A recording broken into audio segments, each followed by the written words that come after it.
everyone, my name is Roya, and today I will be telling you all about the books that I read in the first half of March. I read 3 books, and I'm going to talk about them now. Hooray!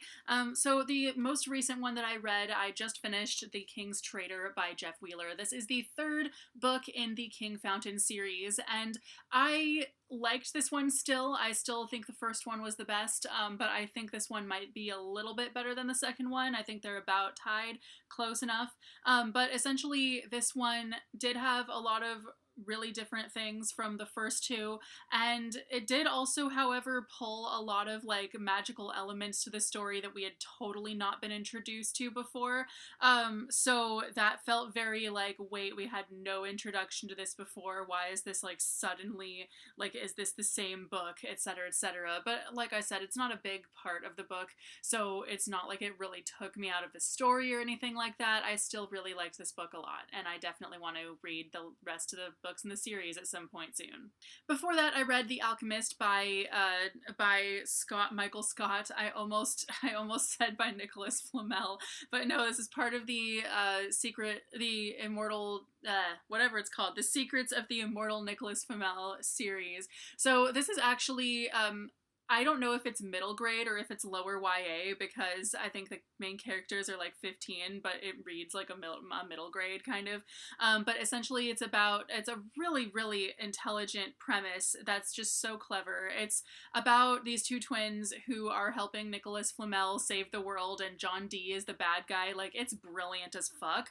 But I think what made me not enjoy this book as much as I could have is just how much it pulled from everywhere. So it's as if, like, let's say Percy Jackson didn't just focus on Greek mythology, if it just pulled from freaking everywhere.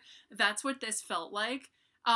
It didn't have like a narrow focus on what the plot was. It was just so all over the place that I just could not freaking, I don't even know. Like, I don't know what this book was trying to do, but I did really enjoy it still.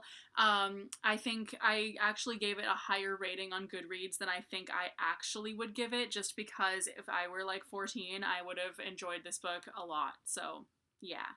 And finally, the first book I read this month is The Girl in the Picture by Alexandra Monir. This is the last Alexandra Monir book that I had yet to read. I have now read all of her books. So, like I've mentioned before, Alexandra Monir is a very versatile author. All her books are just so different from each other in genre, plot, everything. So, you know, I don't go into her books expecting to like all of them, because you really don't know what you're getting when you are reading them. They could totally blow you away, or you could kind of go, oh, that one wasn't as good as her last one, or whatever it is. So this is essentially about these 2 girls who become unlikely friends at their fancy boarding school, but one of them is in love with the other one's boyfriend, and he ends up dead. And there's just a whole bunch of who killed him, etc., etc. I do think this book is a very addictive read. I really could not put it down. Finished it in like a day. However, I felt that the plot was really weak, and the like thrillery aspect was just really not thought out enough and just very meh. And the whole thing just had no like reason to happen. So the boyfriend of the girl who befriends the other girl is actually interested in the other girl. So he had he didn't even want to be with the one who was his girlfriend. He just went out with her because she was hot, basically. Like, he didn't actually like love her or anything, but he was in love with the other girl. So if he had literally just broken up with her at any point, this entire book like wouldn't have even had happened. So I just thought it was super weird. So that felt like a huge plot hole. The whole time I kept thinking, like, why didn't he just break up with her? There's no reason. Like, if this were, say, like if they were married or something like that, obviously he couldn't break up with her that easily, and then it would have become a like, oh shit, he's in love with this other chick or whatever the fuck is going on. But the fact that they're literally in high school and he went out with her for like only a couple months or something before he died, it's like, what's the problem? What was even the problem? There was nothing keeping him in the relationship with a girl he didn't even want to be with at all. That just seemed like a huge plot hole. It seemed so weird to me. Then there was also this paranormal aspect that had no place in the entire rest of the book.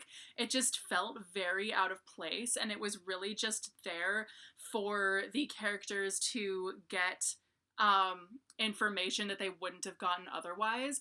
And it just seemed really weird and out of place, and it made no damn sense. So essentially, yes, this is a good book. It's a good read, but essentially, if you want like a strong story, this ain't it. And I recommend checking out some of her other books instead.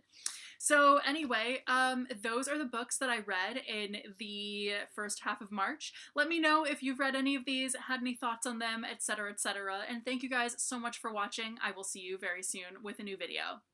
Bye!